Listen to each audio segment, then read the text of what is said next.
Aujourd'hui, je vous propose de découvrir 5 brocanteurs en une seule adresse. Nous sommes au 194 à Allouin et c'est ici l'occasion de découvrir les tendances actuelles de brocante. Suivez-moi pour trouver la bonne affaire. C'est dans cet immense hangar que Christelle et Frédéric exposent avec d'autres brocanteurs une sélection de pièces vintage judicieusement chinées par leurs soins. Des thématiques variées et très joliment mises en scène, tout pour une broque de choc. Alors à l'attaque. Ça, c'est une jolie pièce. C'est une pièce qui date du début 20e. À partir de 1890-1900, on a une tendance un peu japonisante avec des matériaux exotiques qui débarquent en France. Alors cette pièce, elle est probablement plus 1940, je dirais. On voit ça au miroir biseauté, mais c'est une très belle pièce qui est complète et typiquement, on trouvait ça dans l'entrée des maisons ou des appartements. On venait accrocher son chapeau, son manteau, et puis ici, on rangeait les cannes et les parapluies. C'est une belle pièce complète qui fait beaucoup d'effets. Et le bambou, on le sait, c'est plutôt actuel, c'est assez tendance. Meubler son entrée avec un vestiaire authentique comme celui-ci pour 180 €, c'est une très belle affaire quand on sait qu'en moyenne, ils atteignent 300 € sur le marché de la seconde main. Alors ça, c'est aussi un incontournable de la déco brocante vintage. J'ai connu ça quand j'étais petite, vous l'avez peut-être connu aussi. C'était un modèle très répandu dans les années 70 de Villeroy&Boch. C'est le design qu'on appelle Acapulco. On avait les assiettes, les mugs, les tasses à café. C'est très recherché, très collectionné aujourd'hui parce que c'est un peu la Madeleine de Proust de ma génération. Donc ça vaut entre 30 et 80 € pièce selon les modèles. Ici, on est sur un joli dessous de plat. C'est plutôt une pièce rare. Elle est à 60 €. C'est le prix de la nostalgie quelque part. Alors ici, on est sur des petits meubles qui sont très recherchés actuellement. C'est ce type de buffet dit enfilade vintage. Ici, on est sur un buffet anglais. En général, on connaît les enfilades danoises qui sont un peu plus imposantes en taille. On reconnaît qu'elles sont anglaises avec leur forme de poignée particulière, avec leurs pieds fuseaux ici, et aussi au fait qu'elles soient un petit peu plus petites en volume. On est également sur des meubles en teck, mais avec des prix un peu plus accessibles que le design danois.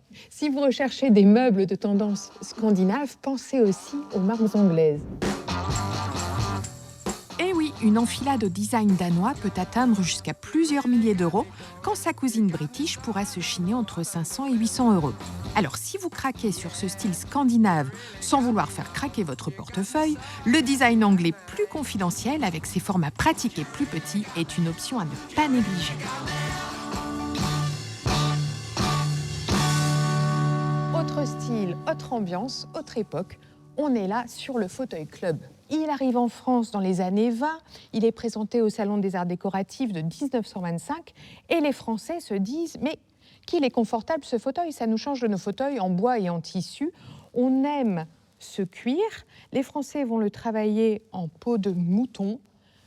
On a ici un design très enveloppant, un design assez rond. Parfois, on a la version un petit peu plus tardive qu'on appelle moustache, vous savez, quand le dossier prend la forme d'une moustache. On est vraiment sur un incontournable de brocante. Moi, j'aime particulièrement quand ils sont patinés, que le cuir est craquelé, qu'on sent l'âge du fauteuil. Et sur le marché, on va les trouver, selon l'état, entre 300 et parfois 1000, 1200 €. Celui-ci est à 150 €. C'est une super affaire. On est tellement bien. D'ailleurs, je pense que je vais vous laisser. Je vous fais marcher, je ne m'arrête jamais quand les bonnes affaires sont sous mon nez. Surtout quand il est temps d'en apprendre un peu plus sur l'histoire de cette caverne aux merveilles avec Christelle.